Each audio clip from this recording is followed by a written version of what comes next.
All right, folks. It's a little bit different rig than you're used to me riding or driving. I got this. I traded an old gooseneck for this one so that I could still sleep in the back of this one. I have my topper on there. I'm going to go a different direction. You will see next week what I'm going to do. But I got my trailer back. My buddy Nate. Nate, I think his YouTube channel is Nate the Tater Man, and he's amazing with welding and just fabricating stuff. But this trailer, it's older, it's new to me, but this back door was just beat to heck and rusty, and it didn't, when you opened it, it would almost just like fall off. Anyways, and then that slide gate was all rattled, and you can see Nate fixed all that. He fixed down here where it was super rusted out, and that's why the gate was trying to fall off, and he fixed it up there. And anyways, this thing is in great shape now. So if you need any work done around here, you need to call Nate. He's awesome. So that center cut gate was in the center, and it wasn't in a great shape either. He cut it off, and then he put it up here where the escape door is, so that we can make a little tack room up here. So I just put basically some siding there to keep the rain and snow from coming in right here on the saddle rack. Put some plastic like command strips, hooks up there for bridles. I'll probably have to do something different, like some regular metal hooks for ropes and stuff. But I'm hoping I can put pack saddles and maybe some feet in there. I'll show you some more. But the main reason, so my other trailer is actually a lot nicer than this one, but it only holds 2 horses,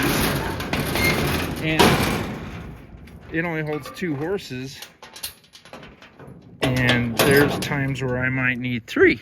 So anyways, and it's not quite ready to roll yet. I need to get new tires. I've got pretty decent tires on my gooseneck up there, so I might just switch these out with the tires on my gooseneck, or I'll go buy new ones. I don't know, I'm cheap. But anyway, so this is my little tack room that Nate made for me. I got a sandbag that's on wheels, so that's to keep that from rolling forward. I've got it zip tied to here to keep it from tipping, so it should be solid. It shouldn't tip over one way or another. I'll use these mangers for storage for something. Probably my shoeing tools will go, or some spare shoeing tools will go in there. Under the mangers, I'm gonna probably, this is probably, I've got a 55-gallon barrel I was gonna put here for water. I can put various other things in there also. You may wonder why I have sandbags on the tongue, and I'll explain that here in a minute. So the tongue is kind of short compared to my other trailer, and the longer tongue is better. It puts a little more weight on the front. Also, you won't jackknife it clear or quite as easy. And I guess if things go well next Saturday, I'm going to have a camper on this, and the tailgate will have to be down. So I'll probably have to put a extension hitch. So that will actually give me a little more,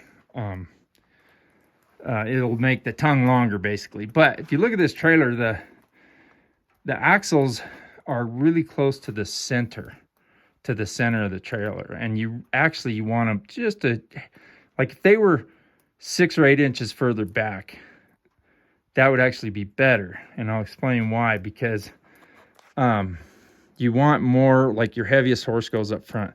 When there's more weight on your trailer hitch, there's less of a chance for it to go swaying, or like sometimes they'll buck. If I have, so right now, because of what I did with the tack room, my front horse will be just like right over this one axle. Second horse will be right here. My third horse will be completely behind the back axle, and there's no horse really in front of the axle like there would be if that wasn't there. So that's why I have some sandbags here. I'm going to probably put some more sandbags in the under the mangers in here, and when that water barrel is in there, it will be plenty heavy. That's for sure, because gallon of water weighs 8 pounds and it holds 55. So anyways, that will kind of help offset. I might even get a equalizer hitch, if you've ever heard, which helps. It's kind of an anti-sway hitch. It's bigger, heavier duty, and it's got these sway bars that come out from like just below the ball to the tongue, and it helps kind of redistribute some weight to the trailer. But the main reason I would want it is to just take some sway away from it. So anyways, my other trailer rides a lot nicer than this one, but once I have, you know, the weight distributed properly, it will ride just fine. And but anyways, that's what's going on here. And I want to do some more another video about safety, you know, while towing horses, and why it's important that we have everything here in ship shape and up to specs. Everything here, your tires, you make sure your truck's in good operating order, and then your bearings, especially bearings in your trailer, and then good tires on your trailer. These tires have lots of tread left, but I don't know how old they are.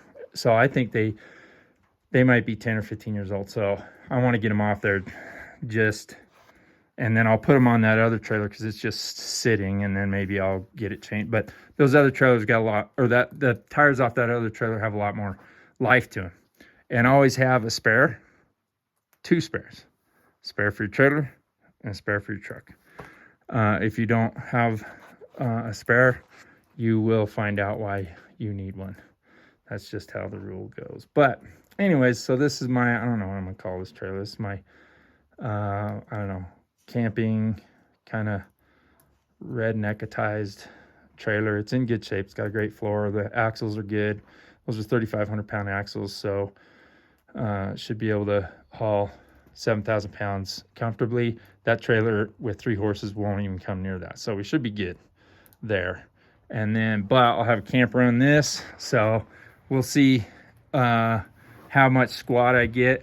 If it's too much, I'll have to replace. I've got timber and springs underneath. This is a 2,500. If it was a 3,500, you wouldn't need to do anything probably. But I've got timber and springs underneath, basically where your bump stops go. And then, so when your springs get low enough, they engage. And I think that will be enough for what I'm going to put on this truck. So it's a gas motor, but it's a big one. So plenty of power to tow. But she's thirsty, so gotta keep we don't pass a whole lot of gas stations. But anyway, so that's my new rig. We'll see what happens.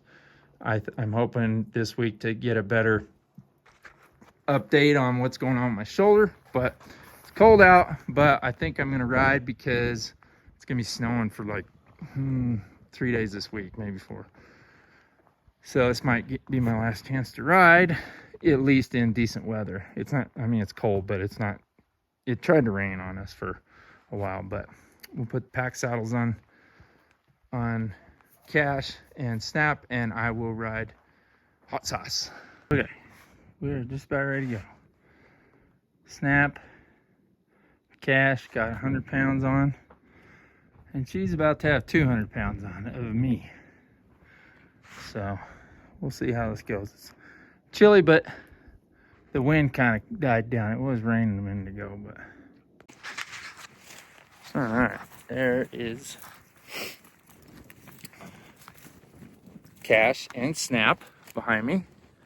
It is cold out and it is quit. I'm not in a good mood with hot sauce right now. When I first tried to get on, and I grabbed Cash and I had Snap tied to her, I had to switch hands and I dropped my reins for a minute and she just took off. Like I had to drop Cash to get her gathered up and stopped, and I did. And anyways, well, Cash took off, and Snap, being the great horse she just followed right with him. Anyways, I was able to get him caught, but oh, I was mad at hot sauce, and I'll be careful about dropping the reins with her for a while. But sometimes when we get lazy, that's when stupid wrecks and stuff like that happens, because when we think they won't happen, that's when they do. So anyways, yeah, she's always good when it's just Cash or just Snap, but when it's two of them, for some reason she thinks, oh, I gotta run away because they're scary. Let's see what happens when this semi goes by. I might need both hands for this. There's a big semi coming by. All right. Semi didn't bother them. They want to, well, hot sauce still thinks she needs to spook at the fact there's two horses behind us instead of one. But these guys are doing great. Little pack ponies. Okay, we got out of the gully pretty easy. But hot sauce just still thinks she needs to run away and be scared because there's two horses. So this isn't like when I tell her to go slow. She's mad at me. Yeah, feeling's kind of neutral right now, but I just haven't done it enough with her. You know, I've done it a few times, and then it was just one pack horse, and she's super comfortable with that, and I haven't been doing this enough at home, so it's really my fault for not doing it enough. And we're going to be snow next week, so I don't know how much I'll get to ride, or if I get to ride at all, so it's kind of my bad. I should have gotten more rides in, but I will do more of this until she likes it.